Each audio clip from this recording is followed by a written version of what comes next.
नमस्कार, आपकी खबर आपका फ़ायदा में आपका स्वागत है। आज का हमारा शो है एयरफेयर पे। छुट्टी हो या त्यौहार, महंगे टिकट की मार। देश में त्योहारी सीज़न हो या छुट्टियां या कोई इमरजेंसी हालात, हवाई टिकटों के दाम अचानक कई गुना बढ़ जाते हैं, जिससे आम आदमी परेशान हो जाते हैं। आज इसी मुद्दे पर सुप्रीम कोर्ट में सुनवाई हुई।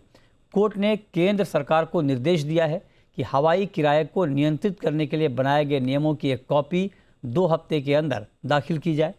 केंद्र ने आज कोर्ट को बताया कि नियम लगभग तैयार हो चुके हैं और इन्हें अगले 30 दिनों के भीतर संसद के दोनों सदनों के सामने रखा जाएगा। इस मामले की अगली सुनवाई अब 3 अगस्त को होगी।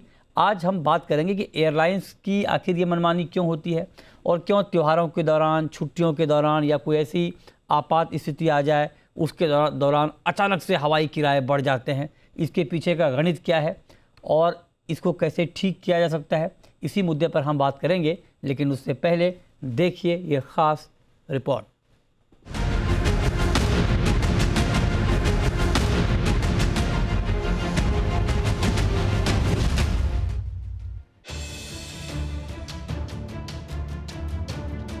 हवाई सफर अब आम आदमी के लिए राहत नहीं बल्कि जेब पर बोझ बनता जा रहा है।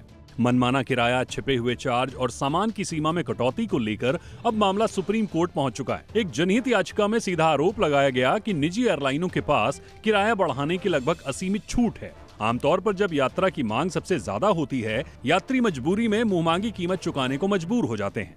याचिकाकर्ता ने अदालत से गुहार लगाई है कि निजी एयरलाइनों की मनमानी टिकट कीमतों और अतिरिक्त शुल्कों पर लगाम लगाई जाए। इसके लिए एक स्वतंत्र नियामक बने, डायनेमिक प्राइसिंग पर निगरानी रखी जाए और यात्रियों के अधिकारों की रक्षा के लिए सख्त नियम बनाए जाए। ये कोई पहला मामला नहीं है जब हवाई किरायों को लेकर सुप्रीम कोर्ट ने चिंता जताई हो। 15 मई को अदालत ने साफ कहा था कि हवाई किरायों में संतुलन लाने की जरूरत है और केंद्र सरकार को यात्रियों को राहत देने के उपाय करने के निर्देश दिए थे। अदालत ने यह भी कहा था कि एक ही रूट पर उड़ान भरने वाली अलग अलग एयरलाइनें एक ही दिन में अलग अलग किराया वसूल रही हैं। इससे पहले 19 जनवरी की सुनवाई में सुप्रीम कोर्ट ने हवाई किरायों में अप्रत्याशित उतार चढ़ाव की जांच की बात कही थी। त्योहारों के दौरान टिकटों के दाम आसमान छूने पर अदालत ने इसे सीधे सीधे शोषण करार दिया था और केंद्र सरकार के साथ ही डीजीसीए से जवाब मांगा था। केंद्र सरकार ने इस समस्या को माना है। सरकार ने अदालत को बताया कि भारतीय वायुयान अधिनियम 2024 जनवरी 2025 से लागू हो चुका है और इससे जुड़े नियमों पर परामर्श की प्रक्रिया अभी भी जारी है। इससे पहले पिछले साल 17 नवंबर को अदालत ने केंद्र सरकार और अन्य पक्षों को नोटिस भी जारी किया था। याचिका में बैगेज नियमों पर तीखी आपत्ति जताई गई है। आरोप है कि निजी एयरलाइनों ने इकोनॉमी क्लास यात्रियों के लिए मुफ्त चेक इन बैगेज की सीमा 25 किलोग्राम से घटाकर सीधे 15 किलोग्राम कर दी है। जो सुविधा पहले टिकट का हिस्सा होती थी, अब उसे कमाई का जरिया बना दिया गया। याचिका में यह भी सवाल उठाया गया है कि जिन यात्रियों को चेक इन बैगेज की जरूरत ही नहीं होती, उन्हें कोई छूट या मुआवजा तक नहीं दिया जाता। सबसे बड़ी बात यह है कि फिलहाल ऐसा कोई सक्षम प्राधिकरण मौजूद ही नहीं है जो हवाई किरायों और अतिरिक्त शुल्कों की समीक्षा कर सके या उन पर सीमा तय कर सके। याचिकाकर्ता की दलील है कि विमान अधिनियम 1937 के तहत नियामक प्रावधान पहले से मौजूद हैं, लेकिन उनका पालन असरदार तरीके से नहीं किया जा रहा। याचिका में इसे सिर्फ किराए का मसला नहीं बल्कि मौलिक अधिकारों का उल्लंघन बताया गया है। दलील है कि मनमाना किराया, सेवाओं में एक तरफा कटौती, शिकायत सुनने की कमजोर व्यवस्था और अनुचित डायनेमिक प्राइसिंग एल्गोरिदम नागरिकों की समानता, आवागमन की आजादी और गरिमापूर्ण जीवन के अधिकारों पर सीधी चोट है। अब एक बार फिर मामला सुप्रीम कोर्ट पहुंच गया है। अब देखना होगा कि एयरलाइंस के इस मनमाने किराए को लेकर सरकार अगला कदम क्या उठाती है। ब्यूरो रिपोर्ट, जी मीडिया। और चलिए इस पर हम चर्चा की शुरुआत करते हैं। और आज की चर्चा में हमारे साथ मेहमानों का एक खास पैनल है। हमारे साथ इस वक्त जुड़ रहे हैं परवेज दमानिया साहब, जो कि एविएशन एक्सपर्ट हैं और फाउंडर हैं दमानिया एयरवेज के। हमारे साथ है Ravi Gosai, president Indian association of tour operators के, और साथ ही Vandana Singh, chairperson aviation cargo, federation of aviation industry in India. आप सभी का बहुत बहुत स्वागत है। दमानिया जी, पहला सवाल तो यही, देखिए मैं अभी आपसे बात करते करते चेक कर रहा था, मेरे ख्याल से इस बार दीपावली 8 नवंबर को है और 7 नवंबर का मैं टिकट चेक कर रहा हूँ पटना का, मुंबई से पटना, 14,000 से ज़्यादा का फेयर है। मतलब 14,170 रुपये का फेयर हमें अभी दिख रहा है। अलग अलग एयरलाइंस के अलग अलग फेयर हैं। अब ये बात समझ में नहीं आती है। कई बार ये होता है कि चलो ठीक है, आपने त्यौहार से 2-3 दिन पहले टिकट लिए तो चलो हाई फेयर में मिल रहा है, लेकिन 4 महीने पहले अगर ये फेयर शो कर रहा है तो क्या आपको लगता है ये ठीक है, या इसके लिए क्या मैकेनिज्म काम कर रहा है, इसको कैसे ठीक किया जा सकता है? देखिए अभी सिचुएशन ऐसा है कि एयरलाइंस को भी बहुत डिसएडवांटेज हो गए। पहले तो फ्यूल प्राइस का problem which is exorbitantly high, दूसरा the problem of the dollar depreciated, the rupee depreciating against the dollar. So ऐसा नहीं है कि फेयर्स बढ़ा के airlines are making some ridiculous money. Airlines को भी बहुत टफ जा रहा है, लेकिन अगर गवर्नमेंट हर चीज में अगर रेगुलेट करना चाहती है और करेगी, तो फिर एयरलाइंस में कोई फ्रीडम नहीं रहेगा ना। Then airlines we won't be able to, the airlines में not be able to survive. आज भी कोई एयरलाइंस को बड़े प्रॉफिट बना नहीं रहे, the survival is very very difficult. And I don't think airlines को इंटरेस्ट है कि पैसेंजर को फ्लीस करे या ओवर चार्ज करे, but I think they also are doing what economically make sense to them. इसलिए और मुझे लग रहा है अगर आप सोच रहे हैं कि airlines are charging exorbitantly during festival reasons and other times, ये हिसाब से मुझे लगता है airline should also self regulate and see that they do not do things by which the government is to intervene and matter reaches the Supreme Court, and then a very high-handed decision is reached by the Supreme Court and government, and then the fares are completely regulated. इसलिए मुझे लग रहा है कि अगर airline self regulate करके reasonable काम करना चाहे और देखे कि ऐसी फेयर्स नहीं हो जिससे पैसेंजर को तकलीफ हो। देखिए एयरलाइन ने रियलाइज करना चाहिए, जो आज इंडिया में सक्सेस स्टोरी है एविएशन का, जो इतना ग्रोथ हुआ है because the passenger is wholeheartedly supported the airline business, और इसलिए India is at number 3 number 4 in the world in the aviation industry. लेकिन अगर एयरलाइंस ही पैसेंजर को फ्लीस करने या ओवर चार्ज करना चालू कर दे, तो फिर पैसेंजर जाएगी किधर? अभी देखिए दो एयरलाइंस का तो मोनोपोली है खाली, एयर इंडिया और इंडिगो, और थोड़ा बहुत Akasa. Spice just more less wiped off the slate. इसलिए these airlines also have to be reasonable, government also have a balanced approach। देखिए आज तो गवर्नमेंट ने डिक्लेयर किया है कि the government is ready to support the airlines in case the airlines are going under और having difficulty. इसलिए मुझे कभी कुछ समझ नहीं पड़ता कि एक तरफ से government is going out of the way to support the airline, the other way the government wants to regulate the fares. So I don't know where we are heading. नहीं सर, मतलब ये बात जो आपने कही बहुत महत्वपूर्ण है। आपने सेल्फ रेगुलेशन की बात की और आपने कहा कि ये बात समझना बड़ा मुश्किल है कि एक तरफ गवर्नमेंट सपोर्ट करना चाहती है और दूसरी तरफ रेगुलेट। मुझे लगता है सर ये दोनों चीज़ें अलग हैं। सपोर्ट अपनी जगह है, रेगुलेशन अपनी जगह है। मतलब फ्रीडम का मतलब ये नहीं हो सकता है कि मनमानी करें एयरलाइंस अपनी। कोई तो एक नहीं, मैं कह रहा हूँ सर, कोई तो एक लिमिट होनी चाहिए। लिमिट होनी चाहिए ना कि मान लीजिए अगर 5,000 का किराया नॉर्मल डे में है, तो फेस्टिवल के दौरान या कोई छुट्टियों के दौरान वो 5,000 का किराया कितने हज़ार का होगा?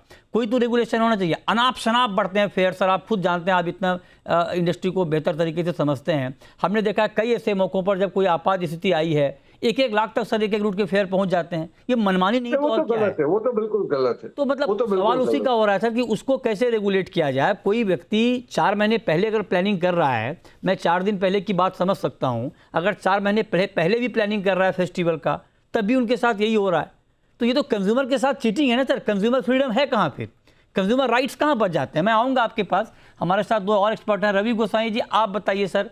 जैसे अभी दमानिया सर ने कहा, बहुत बढ़िया बात उन्होंने कही कि सेल्फ रेगुलेशन होना बहुत ज़रूरी है।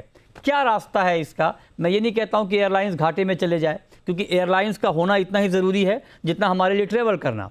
क्योंकि अगर वो घाटे में रहेंगी तो वो चल नहीं पाएंगी, बंद हो जाएंगी, तो फिर पैसेंजर की मुश्किलें और बढ़ जाएंगी, वो अलग बात है। लेकिन कंज्यूमर भी सर्वाइव करे, उनका राइट्स भी सुरक्षित रहे, इसके लिए क्या विन विन मैकेनिज्म होना चाहिए? धन्यवाद जी। आई थिंक अभी जैसे दमानिया जी ने भी कहा कि सबसे पहले ये समझना जरूरी है कि आपने जैसे बोला कि एयरलाइन को भी चलना जरूरी है। कंज्यूमर तभी उसको यूज कर पाएगा जब एयरलाइन रहेंगी। तो आजकल जो डायनामिक प्राइसिंग है, कोई भारतीय मॉडल नहीं है ये। सबसे पहले तो ये समझिए, ये एक एविएशन इंडस्ट्री को जो दुनिया भर में अपनाया जाने वाला रेवेन्यू मैनेजमेंट सिस्टम है, जिसमें सीटों का बेहतर उपयोग करके देखा जाता है कि एयरलाइन चल सके। और दूसरी तरफ ये भी है कि हाँ, जो मनमानी होती है, प्राइसिंग बहुत सारे बढ़ जाते हैं, जैसे 50,000 60,000 का फेयर हो जाता है 2 घंटे की फ्लाइट पे, 3 घंटे की फ्लाइट पे, उस पे थोड़ा सा रेगुलेशन होना चाहिए। और डायनामिक प्राइसिंग के लिए एक स्पष्ट नियम बने, उसमें ट्रांसपेरेंसी हो और उसमें निगरानी रहे उसके ऊपर सरकार की। ये होना बहुत जरूरी है। हाँ, ये आपने बहुत बढ़िया बात बताई कि डायनेमिक प्राइसिंग अगर आप लागू कर रहे हैं, उसका कुछ तो रूल रेगुलेशन हो, जैसे रेलवे में सरकार ने किया है, तो कुछ तो रेगुलेशन होना चाहिए कि अगर 5,000 का फेयर नॉर्मल डे में है तो वो 10,000 का होगा कि 15,000 का होगा कि 20,000 का होगा फेस्टिवल में। इसका कोई रेगुलेशन नहीं है और इसीलिए जो मन वो किराया चार्ज यहाँ पर किया जाता है। वंदना जी, आपका टेक मैं इस पर जानना चाहता हूँ, इसके पीछे की दलील क्या होती है? क्योंकि पैसेंजर की मजबूरी है, आप 4 बार सर्च कर लो, उसी में वो एल्गो से दाम बढ़ जाते हैं। शुक्रिया firstly for having me on your show. तो इधर तो मैं ये कहना चाहूंगी कि ये डियोपोली सिचुएशन है, और डियोपोली सिचुएशन जिसमें 91% शेयर आपका इंडिगो और एयर इंडिया में बटा हुआ है अभी, विद बेयरली 5% विद अकासा एंड जैसे स्पाइस जेट इज नोवेयर। इस सिचुएशन में ये एक्सट्रैक्शन मैकेनिज्म बना हुआ है और इसको सेल्फ रेगुलेट भी करना है एंड इंडिपेंडेंटली भी रेगुलेटर को, डीजीसीए को या इंडिपेंडेंट रेगुलेटर को विद क्वासी जुडिशियल पावर्स इसको रेगुलेट करना जरूरी है। बिकॉज हमने पहले भी देखा है, कुंभ मेला देख लीजिए, छठ पूजा देख लीजिए, कुछ भी देख लीजिए, अभी आप दिवाली की बात कर रहे थे कि the prices go through the roof. इसका कोई एक्सप्लेनेशन नहीं है कि आप एक ही प्लेन पे बैठे हैं, आपने 8,000 दिए और आपके साथ जो बैठा है उसने 18,000 दिए। ये मैं समझती हूँ कि अर्ली बुकर का प्राइस अलग होता है और लास्ट मिनट का कॉम्पेंसेशन होता है, last minute flyer has to pay more, which is what the dynamic pricing mechanism is about. But बात ये है कि यहाँ पे it is becoming a little too much. हम ये भी जानते हैं, हमने पहले भी ये बोला हुआ है आपके चैनल पे, that major problem with India, our country, is one is cost. So the air turbine fuel, which is 35 to 40% of the operating cost of the airline, is passed to the airline, and the airline is passing it to the passenger. अगर आप passenger को पास कर रहे हो, उसके ऊपर आप कर रहे हो what you call unbundling of services instead of bundling the services, आप unbundle कर रहे हो तो आप उसका बैगेज भी चार्ज कर रहे हो, बैगेज के रूल्स बदल दे रहे हो, सीट का अलग चार्ज ले रहे हो, मील का चार्ज अलग ले रहे हो। Exactly. Not acceptable at all. Therefore, it is very important that the rules have to be the rules of the tariff have to come out. जैसे आप पैसे को देख लीजिए, there is a clear anti discrimination जिसको बोलते हैं law, और there is a clear competition guideline कि ऐसे नहीं कर सकते हैं। You have to be transparent with your fares. Right. You have to you give a 24-hour free cancellation policy. कोई hidden baggage fare नहीं होना चाहिए। तो ये चीजें तो बहुत जरूरी हैं as the third largest aviation market in the world. बिल्कुल बिल्कुल, ये बात आपने बहुत बढ़िया कही। दमानिया सर, अब मैं आपसे जानना चाहता हूँ सर कि आप जरा बताइए, क्योंकि डायनेमिक प्राइसिंग पे बहुत सवाल खड़े हो रहे हैं। डायनेमिक प्राइसिंग आप लगाइए, कोई दिक्कत नहीं है, लेकिन उसका कुछ तो फार्मूला होना चाहिए। आपके हिसाब से वो फार्मूला क्या होना चाहिए? ये जिसको वो अनकंट्रोल्ड फार्मूला तो नहीं हो सकता सर, कुछ तो फार्मूला, कुछ तो कैप लगाना होगा, वो क्या होना चाहिए? आता हूँ एक मिनट के बाद। लेकिन वंदना जी ने कहा कि fuel prices are 30 to 40%। Now with the new price of the fuel, I don't know how it's fallen और not, right, but the fuel price had gone to about 55 to 60%। देखिए, मुझे क्या लग रहा है कि government has to help in supporting the fuel price. Government fuel के लिए कुछ भी चार्ज कर रहे हैं, स्टेट गवर्नमेंट्स कुछ भी चार्ज कर रहे हैं टैक्स में। अल्टीमेटली देखिए, ये एयरलाइंस है ना, they are going to take out the money from the consumer. नहीं सर, एक सेकंड दमानिया सर, एक सेकंड में एक सवाल जोड़ देता हूँ। आप अच्छी बात कर रहे हैं, मैं एक सवाल जोड़ देता हूँ ताकि और क्लैरिटी आ जाए। एक बात तो बिल्कुल साफ है कि जब फ्यूल प्राइस बढ़ते हैं, मतलब ये डिबेट आज का हमारा इस पे नहीं है कि फ्यूल प्राइस बढ़े तो आपने रेट क्यों बढ़ाए। अगर फ्यूल प्राइस बढ़ते हैं, एटीएफ के दाम बढ़ते हैं, तो वो अल्टीमेटली एयरलाइंस जो है वो पास ऑन करेंगी कंज्यूमर तक। इसमें कोई शक या कोई दूसरी बात नहीं है कि अल्टीमेटली उनके पास भी कोई रास्ता नहीं होगा। फ्यूल प्राइस अगर बढ़ता है, तब अगर एयर टिकट बढ़ते हैं तो उसका एक वैलिड रीजन होता है कि हाँ फ्यूल प्राइस बढ़ गए हैं। मैं उसकी डिबेट नहीं कर रहा हूँ सर। ये जनरल प्रैक्टिस है एयरलाइंस का। अभी फ्यूल प्राइस तो अभी बढ़े हैं, बहुत लंबे समय तक क्रूड 70-80 के रेंज में रहे। ये तब की बात, ये हर त्योहार की बात है, कोई इस साल की बात नहीं कर रहा हूँ। ये बात हो रहा है, मौके की बात हो रही है सर जी। नहीं, अपॉर्चुनिटी देख के प्राइस बढ़ाना is completely wrong, that is wrong. Then the government should say boss highest fare can not exceed say on Mumbai Delhi sector 25,000, just hypothetically, right, और मुंबई बैंगलोर से 22,000। फिर अगर एयरलाइंस प्रीडेटरी प्राइसिंग करेंगे और अपॉर्चुनिटी लेंगे सिचुएशन में, तो ultimately government will have to come to a situation where they will say the highest limit on this sector can be this much, this sector can be this much, this sector. अगर एयरलाइंस का ये attitude रहा और चलते रहा कि भाई फेस्टिवल के टाइम और इमरजेंसी के time fears are going 50,000, 70,000, 1 lakh, then ultimately the Supreme Court and the government of India will have to come down to a point where they will say the highest packet is this and you cannot exceed this bracket. Ultimately this will happen if the airlines refuse to self-regulate beyond a certain point. This is going to happen. तो sir ये कोई एक formula, transparent formula नहीं हो सकता है क्या? मतलब मेरे दिमाग में ये आ रहा है कि जैसे रेलवे में चलता है कि मान लीजिए आपका 10% सीट अगर बुक हुआ है, तो 10% के बाद अगर आपका होता है, अब बुकिंग होती है, तो उस पर आप डायनेमिक फेयर 5% लगाओ, 10% लगाओ, वॉट एवर जो भी लगाओ, 20% लगे तो उसके बाद तो वो हर एक कंज्यूमर को समझ में आनी चाहिए ना कि भाई मैंने अगर 50 सीट बुक होने के बाद अपना टिकट लिया है, तो इसलिए मुझे इतना फेयर देना पड़ रहा है। आज की डेट में तो मैं समझ नहीं पा रहा हूँ कि 7 नवंबर का टिकट फेयर 14,000 क्यों है पटना का। मेरे पास समझने के लिए कुछ भी नहीं है। नहीं, वो तो the airline, see, ultimately the airline should have a way of conveying to the past consumer, okay, bhai, this is where the VFR is structured. You cannot go take a chance and seek a chance के भाई दिवाली दशहरा है, अगले हफ्ते छुट्टी है, families को जाना है, and then the prices will go haywire. That's what I'm saying. If the airline do not take care of the consumer, ultimately the government will have to intervene, and then the government intervention will not stop. Very valid point sir, बहुत अच्छी बात आपने कही। छोटा सा break लेते हैं, तुरंत लौटते हैं।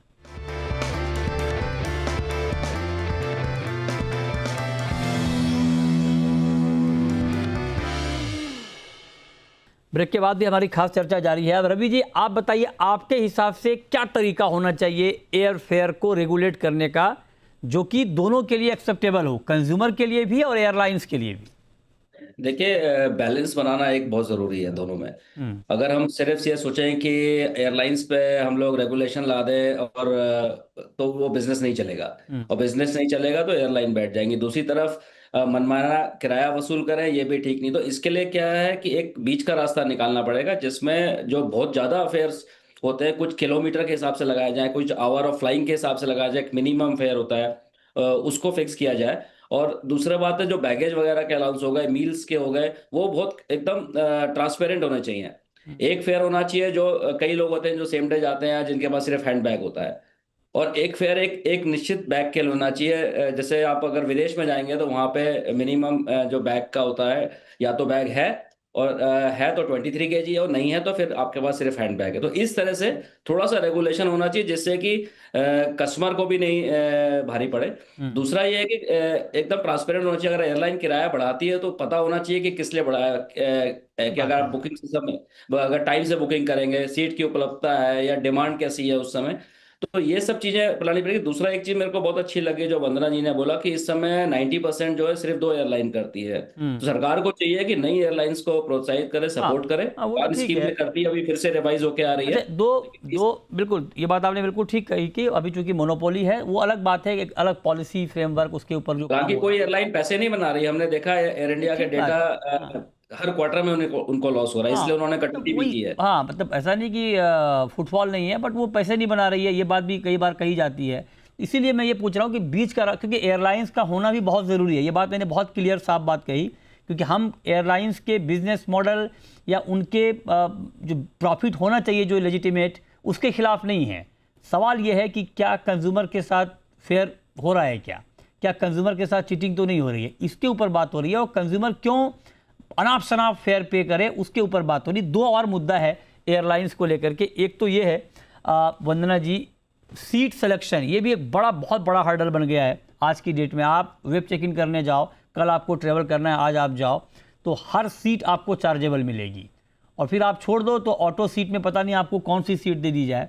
तो इसमें पैसेंजर की क्या गलती है? अगर मैंने पहले टिकट बुक किया है, मैं वेब चेक इन करना चाहता हूँ, तो मतलब मैं चाहता हूँ इसका मैकेनिज़्म कैसे दुरुस्त होगा? क्योंकि जो भी प्रीमियम सीटें हैं, आगे की, आयल, विंडो, शुरुआत की, वो सारी सीटें आपको चार्जेबल मिलती हैं। देखिए, पहले तो मैं ये बोलूंगी कि जो एयर ट्रैवल है, it is not a luxury, this is essential infrastructure. हमारी ही गवर्नमेंट बात करती है हवाई चप्पल से हवाई जहाज, ठीक है ना? It is essential service. अब एसेंशियल सर्विस के लिए रूल्स होना तो बहुत जरूरी है। बिना रूल्स के जिस तरीके से ये अनबंडलिंग ऑफ सर्विसेज हो रही हैं, जैसे आपने बोला मील्स का बोल लिया, सीट का बोल लिया, all of these, check in से लेके बैगेज चेक इन, आप एयरपोर्ट पहुंचिए, वहां से आप पोर्टर के थ्रू अंदर जाइए, आप चेक इन करिए, वहां से लेके अंदर तक, right up to inside, and the services that are offered, हर चीज पे हिडन चार्जेस हैं, जैसे आपने कहा। इसके लिए रूल्स निकालना बहुत ही जरूरी है, एंड दैट इज व्हाई आपको मैं ये कहती हूँ, why is it that these cases keep going to the Supreme Court? Why? Obviously because there is a problem, and the problem has to have a solution. A solution के लिए definitely it's a constitutional issue. Then it is not just an airline and the passenger, it comes to the constitution, it comes to the law.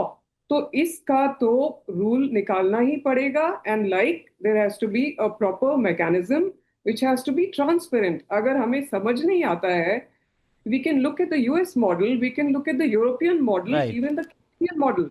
हम देखेंगे कि everything is transparent. ये आपका basic fair है, ये आपका बैगेज अलाउंस है, इस पे कोई हिडन सरचार्जेस नहीं है, आप वेब चेक इन पे सीट सिलेक्शन कर सकते हैं, certain seats with leg space, I understand, business class seats I understand, which anyway contribute to 40% of the revenue of the airline. अब 60% जो ओपन है, हाँ, उसमें बिल्कुल ठीक बात है, fair enough। और ये दिक्कत तब और बढ़ जाती है। हालांकि ये अभी ट्रेन में भी है, बट फ्लाइट की दिक्कत इसलिए ज़्यादा हो जाती है दमानिया सर, कि जैसे मान लीजिए किसी फेस्टिवल पे आप देखिए, this is a very simple formula for the seat. Government ने बीच में निकाला था कि आई थिंक सर्टेन 40 या 40% seat only you can block. मैंने बाद में पेपर में पढ़ा कि ये रूल गवर्नमेंट ने निकाल दिया। गवर्नमेंट के से पे आपका 180 सीटर का प्लेन है, 40% सीट आप चार्ज कर सकते हैं, एडिशनल ब्लैक स्पेस, ये वो विंडो सीट, बाकी 60% ओपन रखिए। आप माने कि नहीं, आप बुकिंग करने जाओ, if you are 2 people travelling, आपको एक सीट खरीदनी ही पड़ेगी, because there are never 2 seats available. खाली पीछे की थोड़ी सेंटर सीट्स फ्री ओपन है, बाकी सब पेड है, और पेड भी रिडिकुलस पेड है। तो गवर्नमेंट इतना तो रेगुलेशन कर सकती कि भाई बियॉन्ड 40% सीट्स और 30% seats you have to keep open, उतना तो कर सकते। पहले किया था, फिर निकाल दिया गवर्नमेंट ने। सो इतना तो control. See today the problem is because we have a duopoly situation. Unfortunately, we have to toe the line with the airline. Not airline is not towing line with the government. Right. This is the situation. Exactly, ये बात बिल्कुल ठीक कही आपने। और आप बात कह रहे और एयरलाइंस आने चाहिए, इट इज नॉट इजी।